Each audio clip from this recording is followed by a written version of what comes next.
Écoutez, c'est un film qui sort donc le 2 novembre avec François Cluzet et Omar Sy, inspiré d'une histoire vraie, une rencontre improbable entre deux univers, deux classes sociales, deux personnalités qui n'auraient jamais dû se rencontrer, qui ont par un hasard, presque un accident, vont vivre une aventure, une rencontre et une amitié dingue, folle, immense et qui va les rendre intouchables, d'où le titre. Et voilà, c'est un documentaire qu'on avait vu à la télévision il y a quelques années, qu'on a décidé d'adapter.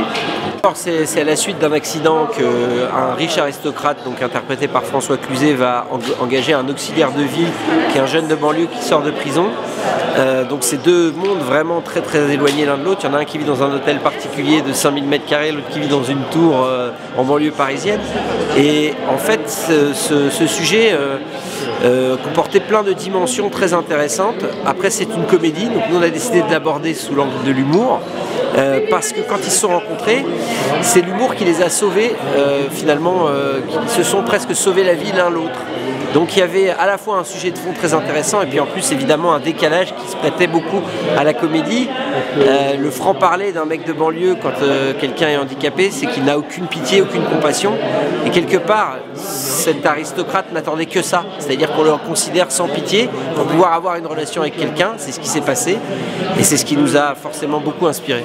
Oui, en fait, je trouve que c'est un film qui se prête bien à la salle de cinéma puisque c'est deux solitudes qui, quand ils se rencontrent, se sauvent. Et finalement, le cinéma, c'est un peu le lieu où, quand on est tous ensemble dans le noir avec des gens qu'on ne connaît pas, on partage du rire, de l'émotion. En tout cas, c'est dans une période où finalement tout le monde est très avec son iPhone, son iPad, sans faire de pub, avec sa personnalisation du plaisir.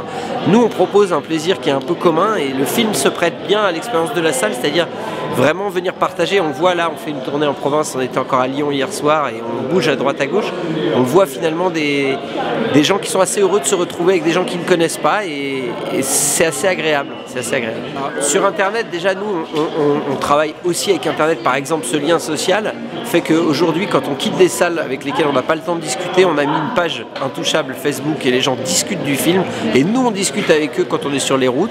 Donc on prend aussi les avantages. Après sur la piraterie et sur le piratage plus exactement, on a forcément des grosses craintes, mais il y a des effets pervers, il y a des effets positifs, on en a conscience. Il y a aussi des gens qui découvrent notre travail et qui vont voir le prochain film parce qu'ils ont téléchargé. C'est assez nuancé évidemment, on aimerait que ça soit un peu plus réglementé quand même, et qu'on soit un peu plus protégé si vous voulez. Il y a quand même quelque chose d'affolant quand on sait que le film est sur la toile et qu'on ne peut plus arrêter. Il y a comme un incendie qu'on ne peut plus arrêter et ça fait quand même un petit peu flipper, ça c'est vrai. Écoutez, on essaye de ramener les gens une fois de plus vers la salle. C'est là que ça se passe. Après, la carrière du film, j'espère qu'elle aura une seconde vie, mais aujourd'hui on est concentré sur cette expérience qu'est la salle et la salle, rien ne la remplacera. Ça, j'en suis certain.